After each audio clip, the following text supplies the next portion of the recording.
other day I came up with this question about planned preventive measures, activities by local councils. Yes. Why only 32% carried out of the total plan? So you put your stuff into a flurry. So I mean, maybe you could explain on that. Yeah, because that caused a lot of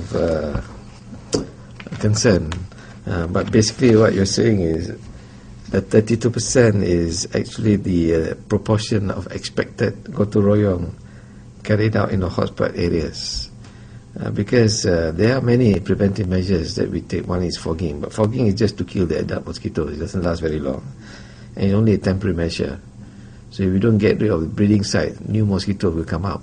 So it's more important for the community to make sure that there are no breeding sites for these mosquitoes. So that's what we meant by encouraging our people to do this community or gotong royong activities. But to our horror, only about 32% of the hotspot areas reported the gotong royong activities, and that's why we are a bit concerned. I mean, the Ministry of Health has spent a lot of money to educate the public. We had this war against dengue. We had media campaigns in January 2009 when we first got the alert that dengue is coming up. But unfortunately, despite all this, there hasn't been much, or rather lukewarm response from members of the public, and the government has spent close to 12 million ringgit for just educational and awareness campaigns. But the rakyat kita, they don't seem to get galvanized into helping themselves. They think if you fog, problem solved. No, fogging is just a temporary measure. And most of the cases of dengue, we find that the culprits are actually in the premises of the homes. They're in the homes, most of these breeding sites.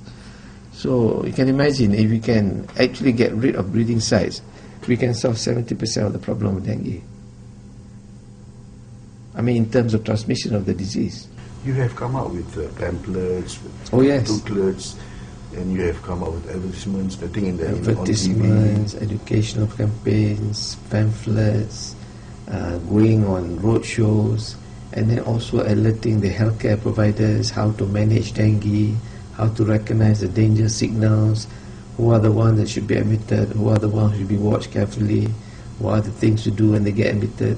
All sorts of things we've done, including updating our guidelines and all that. But well, it is not a Malaysian problem alone. Like, we acknowledge that it is a global problem, the global warming and the change of weather and all that. But still, if it gets down to it, it all boils down to public apathy in terms of trying to help themselves. And also doctors also, we are trying to tell the doctors, some of them are not very happy when I said this, but very few of them have reported cases suspected dengue to us. If they had done so earlier, then we can take preventive measures earlier.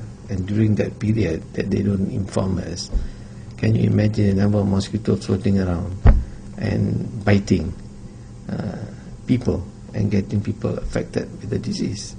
So what we're saying is, the moment you suspect, you inform the health office, and we will initiate measures within 5 days quickly. That we can do. And we're also telling the doctors, you see, sometimes the clinical features of dengue and dengue hemorrhagic fever are similar initially. So the challenge for the doctors is to identify who are the ones who need to be admitted. Because sometimes they come with, the symptoms are more or less similar to any other illnesses, like having high fever and all that. But with dengue, not only do you get high continuous fever for 7 days, you have myalgia, you have body ache, you got joint aches, you get flushes, and of course, if you have dengue hemorrhagic fever, then you have bleeding manifestations and all that. Of course, the patient comes with bleeding manifestations, that's not a problem. They get admitted straight away. That is not the challenge. The challenge is when the patient comes with just fever, joint pain, rash, and maybe minor bleeding spots. These are the patients perhaps that you should admit and monitor them very closely, because the 24-48 hours when they are admitted are critical. This is when they can run into a lot of problems. And the treatment is not difficult if patients come early. If patients come late, treatment may be difficult because all the complications has already set in, so there's not much the hospital can do. But if they come early, or the doctors refer them early, then there's a lot we can do. We can watch out very carefully for all the danger signals. And once you pick up the danger signals, you already started the patient on drips and all that. And with that, you'll be able to save their life. Because basically, dengue hemorrhagic fever is leakage of the plasma out of the endothelium. So what you need to do is replace the fluids, basically. And if there is bleeding, you replace them with platelets. That's all you do. There's no magic bullet. But speed is of the essence.